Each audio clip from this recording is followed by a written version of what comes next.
흐름을 분석해서 국내 자격증이 어떻게 반영되어야 될지를 한번 나누는 시간을 갖도록 하겠습니다.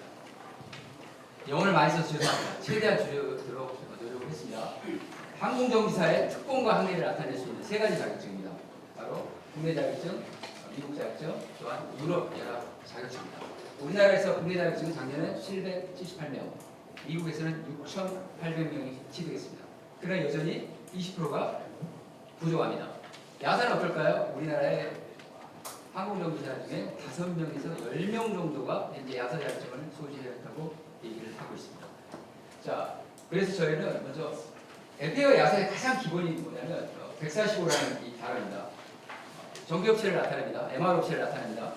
147을 우리는 알고 있습니다. 훈련기간을 얘기하고 65는 이 자격증 제도입니다. 이 세 가지를 한번 제가 비교해서 국내 자격증 한번 비교를 하는 시간을 갖도록 하겠습니다. MR의 요원이 어디일까요? 왜 어느 순간에 부르는 MR이라는 단어를 쓸까요? 리서치 중에 Maintenance, Repair, Overhaul이라는 이 단어는 바로 미국 항공법 AC 그 다음에 145에 나와 있는 똑같은 단어가 이렇게 출처가 되고 있습니다. 그래서 사람들이 물어봅니다. MR을 언제 우리가 썼지? 과거에는 그걸 리페어맨이라고 했습니다. 리페어 자격증, 수의소라는 개념이 확대되고 확대돼서 MRO라는 단어를 쓰고 있습니다. 미국에서 발표가 31만 명, 그냥 쉽게 표현하면 1년에 5,000명씩 부족합니다. 1년에 5,000명이 부족합니다. 우리나라의 상업용 항공기의 총 자격증 아까 보니까 5,700명이 종사를 한다고 그러는데 미국에서는 매년 5,000명씩 부족하다고 합니다. 보잉사에서 너무 가장 많이 나오고 69만 명, 그다음에 논문 쓸 때 가장 많이 인용하는 거죠. 아시아 지역에 세계 1위 MRO 시장이 생긴다고 합니다. 중국과 인도를 포함한 숫자죠. 37.4%, 32.5%. 평균적으로 아시아에서 MRO 시장이 평균적으로 35에서 40%를 맥시멈까지 얘기를 하고 있습니다. 이런 시장이 앞으로 열린다고 합니다. 뭐 이성호가 너무 많이 들었던 얘기입니다. 그래서 항공정비사 자격증에 대해 반영할 점이 뭔가, 커리큘럼이 뭔가, 특별히 영어에 대한 교관 능력에 대한 것도 한번 나누는 시간을 갖도록 하겠습니다. 미국 AMT는 항공정비사가 되는 법규책, AI는 항공조종사가 되는 법규책을 이렇게 만들어놨습니다. 이 책을 학교에서도 보고 또 재밌는 사실은 항공사나 MRO 정비 현장에 가면 작업대에 이 법규책을 꼭 놔둔 걸 보았습니다. 자, 우리나라에 그럼 도대체 FA와 야사의 리페어 스테이션이 몇 개냐?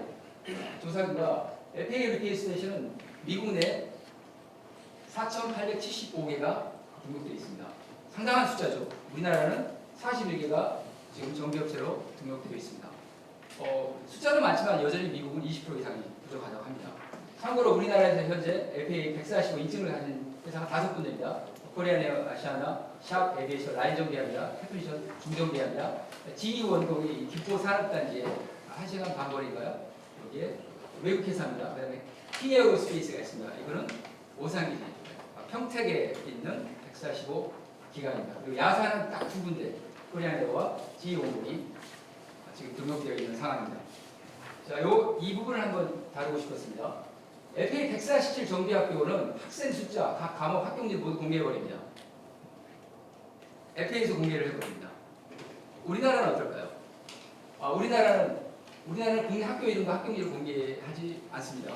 그래서 36개 학교에서 만약에 정부 전산을 통해서 이런 부분을 만약 공개를 해버리고 우리나라는 입학생은 알지만 졸업생은 모릅니다. 시험들은 그런 거 모릅니다.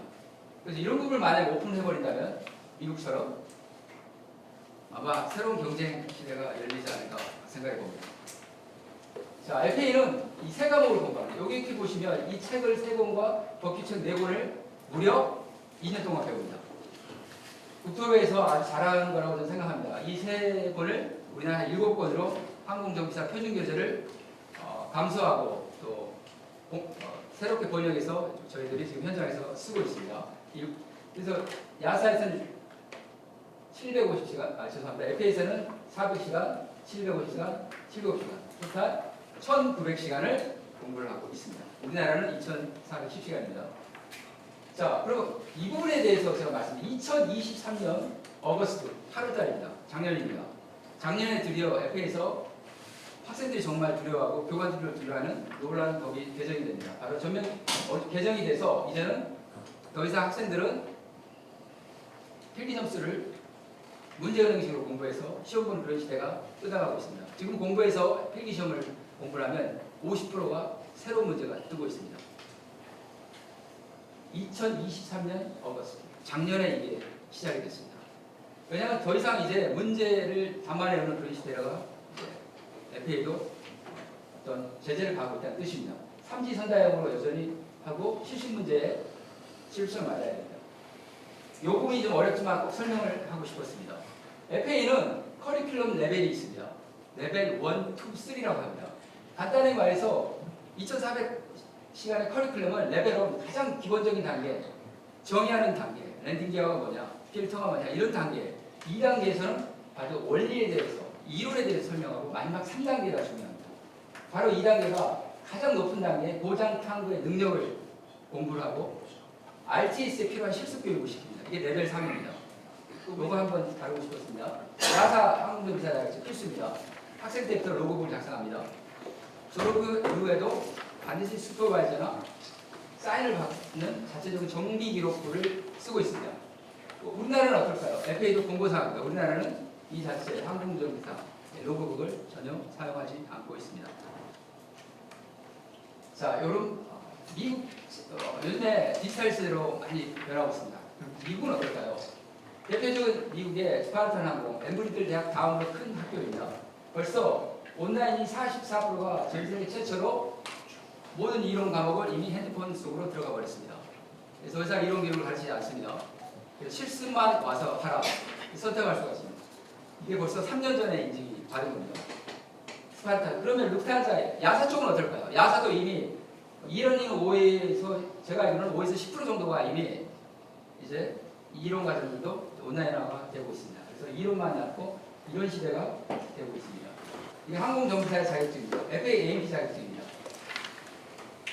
여기 자격증까지는 비슷하지만 이 IA 자격증은 우리나라는 이 제도가 없습니다. FA 자격증을 따고 3년간 현장 경험이 있으면 인스펙션 어토라이즈 IA 자격증을 취득할 수가 있습니다. 그러나 이 자격증은 145업체, MR업체에서 아주 중요한 자격증입니다.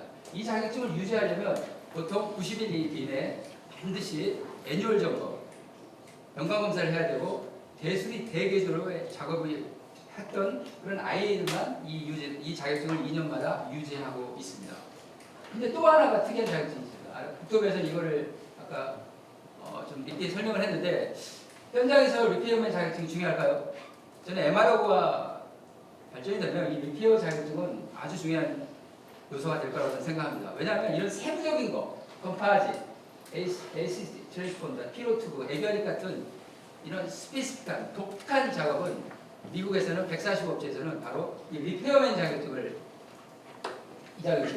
이 자격증을 해주고 있습니다.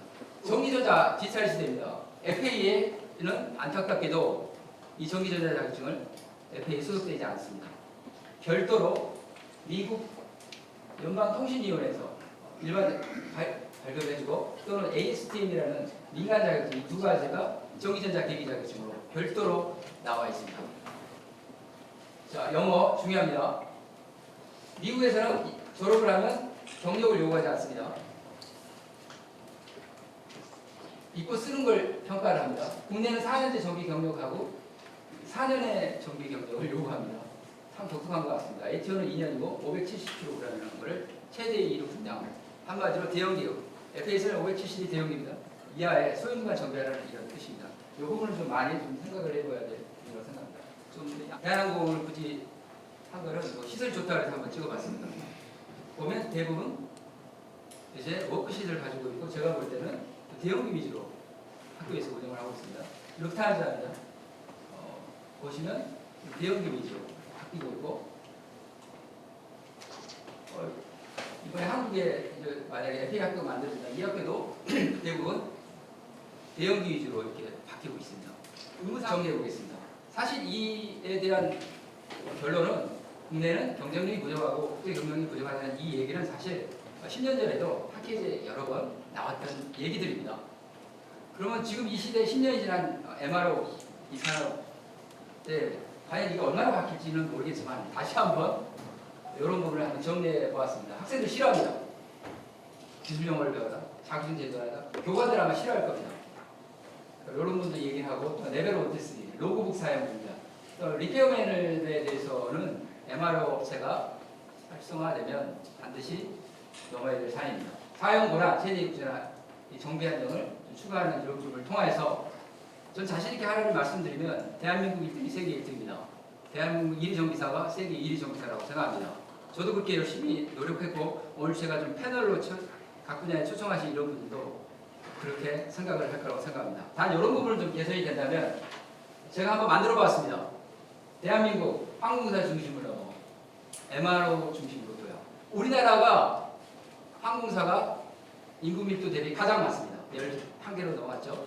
항공사 입지나 MRO가 활성화됐습니다. 그러나 이번 기회를 통해서 여기에 제 가르치는 다음 세대들을 위해서라도 대한민국 항공사 중심으로 MRO 중심으로 도약할 수 있는 그런 시간이 되었으면 좋겠습니다. 감사합니다.